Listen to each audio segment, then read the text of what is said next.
ತಮಿಳುನಾಡಿಗೆ ನೀರು ಹರಿಸುವಂತೆ ಈಗಾಗಲೇ ಆದೇಶವನ್ನ ಮಾಡಲಾಗಿದೆ. ಆದರೆ ಈ ಆದೇಶದ ವಿರುದ್ಧ ಸಾಕಷ್ಟು ಆಕ್ರೋಶಗಳು ವ್ಯಕ್ತವಾಗ್ತಾ ಇದೆ. ಅದರ ಜೊತೆಯಲ್ಲಿ ನಾಳೆ ಬಂದ್ ಮಾಡ್ತೀವಿ ಅನ್ನುವಂತಹ ನಿಟ್ಟಿನಲ್ಲೂ ಕೂಡ ಒಂದು ವಾರದ ಹಿಂದೆ ಘೋಷಣೆಯನ್ನ ಮಾಡಿದ್ರು. ಈಗ ನಾಳೆ ಕರ್ನಾಟಕ ಬಂದ್ ಆಗುತ್ತೋ ಇಲ್ವೋ ಅನ್ನೋ ಪ್ರಶ್ನೆ. ನಾಳಿನ ಕರ್ನಾಟಕ ಬಂದ್ ನಿಲುವಿಗೆ ಮಿಶ್ರ ಪ್ರತಿಕ್ರಿಯೆ ವ್ಯಕ್ತವಾಗಿದೆ. ಕರ್ನಾಟಕ ಬಂದ್ ಭವಿಷ್ಯ ಇವತ್ತು ನಿರ್ಧಾರ ಆಗುತ್ತೆ. ಬಂದ್ ಸಂಬಂಧ ಇವತ್ತು ಪೂರ್ವಭಾವಿ ಸಭೆ ಇದೆ. ಕರವೇ ಪ್ರವೀಣ್ ಶೆಟ್ಟಿ ಬಣದಿಂದ ಮೀಟಿಂಗ್ ಕರೆಯಲಾಗಿದೆ. ಆ ಮೀಟಿಂಗ್ನಲ್ಲಿ ನಿರ್ಧಾರವನ್ನ ಮಾಡ್ತಾರೆ. ವೇಸ್ಟ್ ಅನ್ಸುತ್ತೆ ಸರ್. ಅದು ಒಟ್ಟಾಳ ಮಾಡೋದು ಕರೆಕ್ಟ್ ಸರ್. ಅದು ಈಗ ನಮ್ಮ ಕರ್ನಾಟಕದಲ್ಲಿ ನೀರಿಲ್ಲ ಸರ್. ಅಂತದಲ್ಲಿ ತಮಿಳುನಾಡಿಗೆ ನೀರು ಬಿಡೋದು ತಪ್ಪು ಸರ್. ಅದು ಈ ನಮ್ಮ ಕರ್ನಾಟಕದಲ್ಲಿ ಯಾದಗಿರಿ ಭಾಗದಲ್ಲಿ ನಮ್ದು ಈ ಕವಳಿ ಭತ್ತ ಬೆಳೀತದೆ ಸರ್.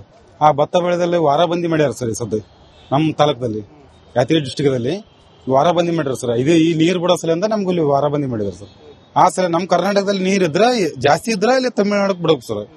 ಮತ್ತೆ ಇಲ್ಲಿ ನಮ್ಮಲ್ಲಿನೇ ನೀರಿಲ್ಲ ಅಂತಂದ್ಮ್ಯಾಕ ಅಲ್ಲಿ ಹೆಂಗ್ ಬಿಡ್ಬೇಕು ಸರ್. ಅದಕ್ಕೆ ನಮ್ಮ ಹೋರಾಟ ಉಗ್ರ ಹೋರಾಟ ಮಾಡ್ತೀವಿ.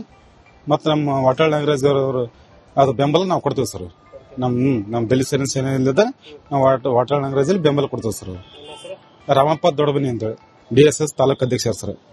ಪರವಾಗಿಲ್ಲ, ಬಂದ್ ಮಾಡೋದು ಒಳ್ಳೇದು. 13ನೇ ತಾರೀಕು ಬಂದಿನ ವಿಷಯದ ಬಗ್ಗೆ ನಾ ಮಾತಾಡೋದೇನ್ ಬಯಸ್ತೀನಿ ಅಂತ ಅಂದ್ರೆ, ಈ ಒಂದು 10 ದಿನದಿಂದ ನಮಗೆ ಅವಶ್ಯಕತೆ ಇತ್ತು. ಬಂದು 10 ದಿನದಿಂದ ಮಾಡಲೇಬೇಕಾದ ಪರಿಸ್ಥಿತಿನೂ ಇತ್ತು.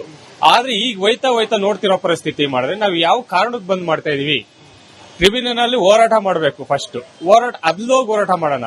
ಅದ್ರ ಬದಲು ಈಗ ಸುಮ್ಕೆ ಸಾಮಾನ್ಯ ಜನರು ಈಗ ಹೋಟೆಲ್ ಬಂದ್ ಮಾಡ್ತೀವಿ. ಎಷ್ಟೋ ಜನ ಇಲ್ಲಿ ಬರೋ ಬಸ್ ಸ್ಟ್ಯಾಂಡ್ ರೋಡ್ ಅಲ್ಲಿ ಊಟ ತಿಂಡಿ ಇಲ್ದಲೆ ಎಷ್ಟೋ ಜನ ಓದಾಡ್ತಾರೆ.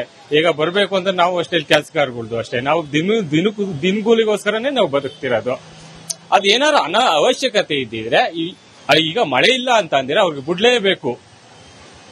ನಮ್ಮಲ್ಲಿ ನೀರು ಇಲ್ದಿದಾಗ ಬಿಡ್ಲೇಬೇಕು ಅಂತ ಪ್ರೆಸರ್ ಮಾಡಿದಾಗ ಅದು ಬಂದ್ ಮಾಡೋದು ಸರಿ. ಆದಲ್ದಲ್ಲಿ ಈಗ ನಾವು ಅವಶ್ಯಕತೆನೇ ಇಲ್ಲ, ನಾವೀಗ ಬಿಡ್ಲೇಬೇಕು. ಈಗ ಡ್ಯಾಮ್ ತುಂಬಿದೆ, ಎಲ್ಲ ತುಂಬತೈತೆ, ಬಿಡ್ಲೇಬೇಕು. ಅದನ್ನ ತಡೆದಿಟ್ಕೊಳಕಂತೂ ಆಗಲ್ಲ. ಈಗ ಬಂದ್ ಮಾಡಿ ಏನ್ ಪ್ರಯೋಜನ? ನೀರ್ ಇಲ್ದಿದಾಗ ಬೇಕಾದ್ರೆ ಸಪೋರ್ಟ್ ಮಾಡೋಣ. ಅವಾಗಲೇ